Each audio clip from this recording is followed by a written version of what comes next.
I'm Dr. Rachel Griffiths, and I'm with my father and partner in aquatics, Dr. Tom Griffiths.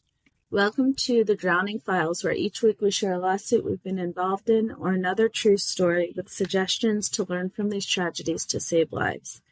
What case do you have today? Well, this was a horrific case. This case was so egregious. This municipality in the northwest United States had a huge swimming pool. It wasn't a water park. It was a family aquatic center with some features. They had some peninsulas and islands that jutted out into the facility. But this one pool of water was 16,000 square feet of water surface area. And for people who don't appreciate the size of that, many pools are around traditional swimming pools, L-shaped pools, T-shaped pools with diving boards in the deep end. They're typically anywhere from 3,000 to 4,000 square feet, and this was 16,000 square feet. They had lifeguard chairs posted everywhere. They had a lifeguard at the end of the peninsula. And on this particular case, a father brought his sons there, and they had been there several times before, and they were playing in the pool. One of the design problems with this case is that the shallow waters that were adjacent to deeper water had no markings or no barriers to prevent non-swimmers from getting into water over their head. And so this kid disappeared. His father was looking for him, could not find him. A young swimmer, about 8 or 9 years of old, goes up to a lifeguard in a peninsula and says, "There's a boy on the bottom. He's been there for a while. I think he needs help."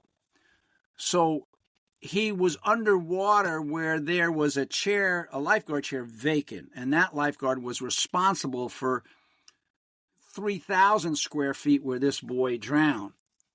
And so the young lady lifeguard who was alerted to the boy on the bottom leisurely walked off the peninsula, entered the water, walked up to the boy, looked down, turned around, walked back to the pool deck, got another lifeguard, and they discussed it. He walked back to the pool. Now, these people are walking, not running. Keep in mind that no one blew a whistle yet. They still have a child on the bottom. Walked leisurely to this boy on the bottom, used his foot to tap him and push him on the shoulder. When he was unresponsive, he grabbed him, brought him to the pool deck. Now what they did was, still no emergency action plan has been activated. What they do is they get a backboard, put him on a backboard, and take the time to strap him up. Then they put him on the pool deck, which, as you know, isn't easy.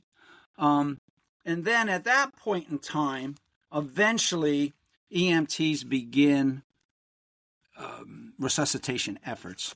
And so you can imagine the amount of time that was lost walking back and forth to this victim on the bottom, bringing him to the pool deck, strapping him on the backboard. And I might stray a little bit now. We've seen several cases where when you have an unresponsive child, the lifeguard will take the time to very carefully place this child on the backboard without doing any CPR, mouth-to-mouth resuscitation, just continually trying to buckle up and strap this child. This has been done before in other cases. And my belief is that these lifeguards, although they may be well-trained and well-intended, just don't want to face the fact that they have to do resuscitation efforts, or they can't believe that the person is unresponsive. So this is not the first time that lifeguards have placed a victim on the backboard without providing rescue breaths in the water, which is easy to do. There was a whole litany of errors that they made. They were chronically understaffed. They didn't do rescue drills. And here, certainly, they were not prepared to handle a rescue and a resuscitation. And so the settlement was huge for the family that lost this child.